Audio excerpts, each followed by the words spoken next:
In the early summer of 1945, the maternity wards of Paris were suddenly very busy. The upsurge in births was a living, breathing legacy of what had been the party of the century, that glorious Friday in August 1944, when Paris was liberated from the Germans, setting off an explosion of happiness that echoed round the world. The American war reporter Ernie Pyle arrived by jeep to witness a pandemonium of surely the greatest mass joy that has ever happened. We all got kissed until we were literally red in face, and I must say we enjoyed it.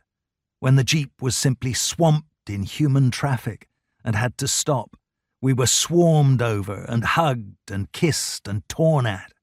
Everybody, even beautiful girls, insisted on kissing you on both cheeks. The fact that I hadn't shaved for days and was grey-bearded as well as bald-headed made no difference.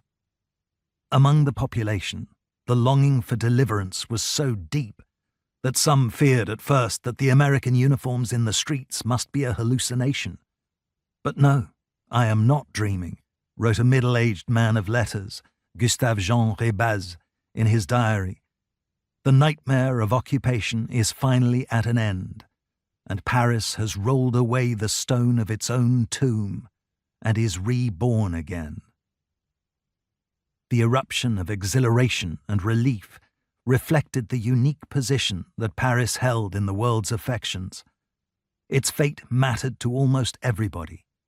In November 1939, 3 months into the strange interlude of inaction before fighting erupted in the West, which the French called the drôle de guerre, and the British the phony war, Maurice Chevalier recorded a reassuring song. Paris sera toujours Paris was a message to the world that whatever Hitler threw at the place, Paris will always be Paris. The verses described the boarded-up statues, taped-over windows, gas masks, rationing, air raid sirens, and blackouts, now marring the beauty of everyone's favourite city.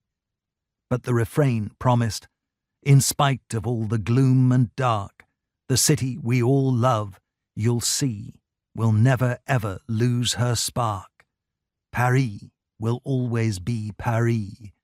The more they dim the lighting, the more we'll come back fighting, our spirit and our humour floating free. Paris will always be Paris. The defiant tone struck a chord everywhere, and the song was a hit, becoming a staple of Chevalier's repertoire. As prophecy, it was a flop. 7 months later, the German army walked into Paris unopposed. The start of more than 4 years of suffering, humiliation, deprivation, and shame. Maurice Chevalier survived the occupation. Casimir Oberfeld, the man who composed the song, did not.